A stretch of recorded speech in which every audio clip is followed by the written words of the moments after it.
Hi everyone, today we are going to learn pragmatic meaning. First, let's learn what is pragmatics. Pragmatics is the study of how people use language in real life situations in order to convey the meaning, their real meanings, their real definitions.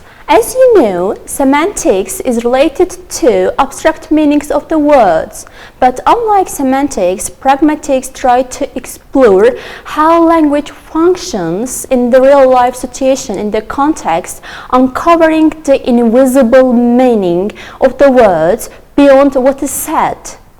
Pragmatics try to learn how language works, how practical aspects of the communication works, not just the simple words, but also the social and cultural cues that shapes understanding. According to Yule, pragmatics is the study of invisible meaning. What does it mean, invisible meaning? Let's have a look. Here I have chosen a simple sentence for you. It is hot here. But let's use the sentence into different situations. In the first picture, imagine that there is a woman who is sweating in a room and it's summer. And she says, "It is hot in here." While saying this sentence, she not only just expresses how the temperature is high, but also she tries to give implication that can someone open the window or can someone turn on the AC. But in the second situation, imagine a man who is wearing a coat in winter and it's freezing and there is a big smile on his face and he says, "It's hot in here." So here, it doesn't mean the temperature. Here, he just wants to give the sarcastic meaning. Let's have, you are in the room and you want to drink something and you say, "May I have something?"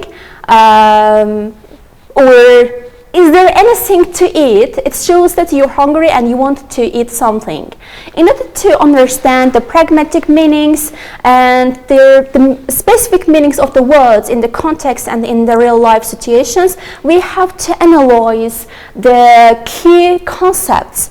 There are several key concepts like thesis, reference, speech act, politeness, and of course implication. We'll look each of them one by one. First of all, thesis. What is thesis? Thesis is just like a linguistic pointer which helps the listeners and the speakers in order to give exact information about the specific place, time or person, and they are just like simple words like it, then, here, there, now, or tomorrow, today. But these words have not specific meaning, but they gain specific meaning of the place or time or person in the situation, in real life situations. Now, have a look to these pictures. Here in the first picture, imagine that you are sitting in a park with your friend and there is a tree near you and he says, "I like this tree. It gives great shade." So here you specifically pick a specific tree, not all the trees. Or "I like that tree over there.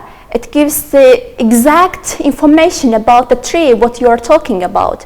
Or you may say you're about your childhood and you say, "In my childhood I used to climb tree and there was a tree in my yard and I like that tree."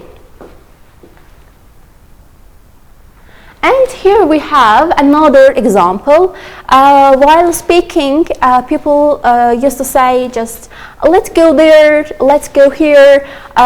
In these sentences, there is a common meaning word.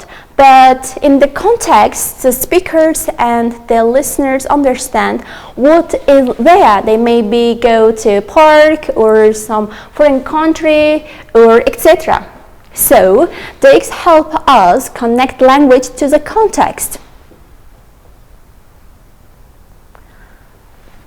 with the help of text, we can give the crucial understanding communication, because it helps us to pinpoint the intention of the speakers and also what is are going to be talked about.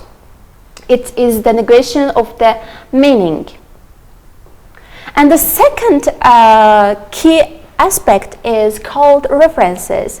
References is the way speakers and listeners convert to real people or objects or ideas. It has three main types. They are anaphoric, cataphoric, and exaphoric. Let's learn each of them. First, anaphoric. Anaphoric references refers back to something that you have mentioned earlier. For example, on the way here, I saw a dog. It was barking loudly. In this sentence, it refers back to the dog. Or the second type is cataphoric. Cataphoric references refers forward to something that you are going to mention after a while. For example, when he arrived, he was sleepy, or when he arrived, John was sleepy. Here, the he refers forward to John. It means that he is John in the sentence. And the last one is exaphoric reference. It refers to something that doesn't exist in the context, in the text, or in the discourse. For example, mom is calling you, and here we know who is calling us, or the teacher is coming. The listener and the speaker know who is the teacher. Maybe it's just the classroom, and the students tell each other that the teacher is coming. Speech acts. Speech acts are fundamental components of communication that goes beyond words. They show the intention of the speakers. There are some kinds of the speech acts. We'll look at some of them. First of all, promising. When you want to express that you are going to do something and you will do it exactly, and you say something in a promising manner. You say, for example, I promise you I'll do it, or I promise that I'll help you with this station, or I'll make sure that it will be done by tomorrow. Here it shows that your intention, that you are going to help, you promise it, and you are going to do everything in time. The second one is called questioning. As you know, questioning demands some information. They just involve seeking information, clarification. So all types of questions has the one main intention. They want to seek information, gain and clarify something. Like you may use WH questions, yes/no questions, or tag questions. It doesn't matter. For example, what time does the movie start? Or are you coming with us? Here, the intention of the speaker is, are you coming or not, or the specific time for the movie. And the next one is called informing. Informing just gives specific information about something. For example, it's the kind of giving information about some facts, details, or events, ceremony, or it gives explanation about something. Like, for example, the meeting has been rescheduled to the next Wednesday. Here it gives specific information to the listeners that they have changed the meeting date. And the next one is called requesting. Requesting involves asking people to do something. They may ask help of some people. They can be in both way, like polite or direct. In polite manner, we use "Can you help me?" "Could you?" "May you?" But in direct way, you just say pass it to me, give it to me. It's request. And the next one is blaming. Blaming involves assigning responsibility or fault to someone. For example, you have forgot to lock the door.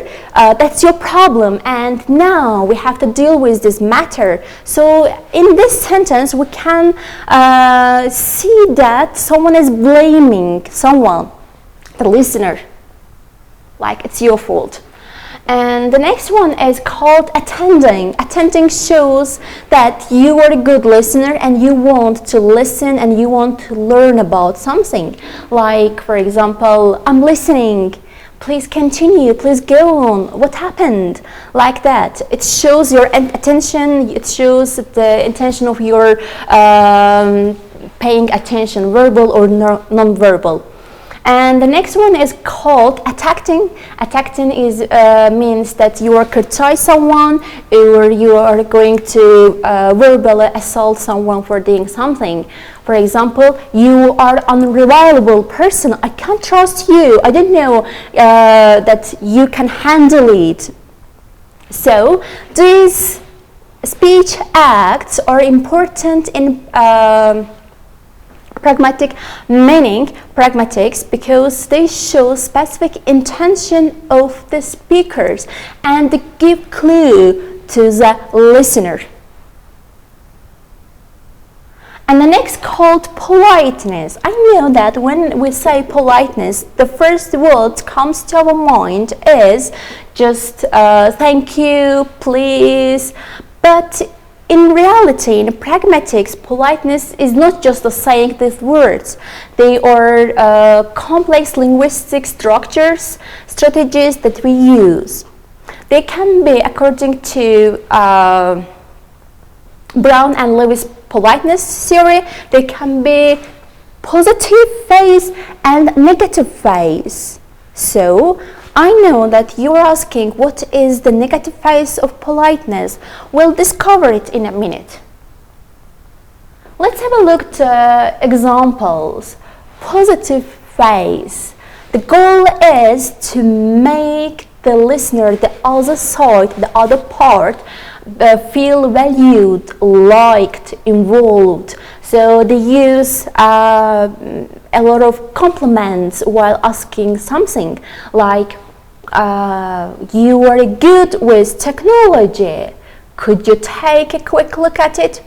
Or I know you are good at mathematics. Can you help me? Or solving solidarity with we. Let's do it together. Let's clean the kitchen up and we can rest. Or we can do it. It shows the solidarity.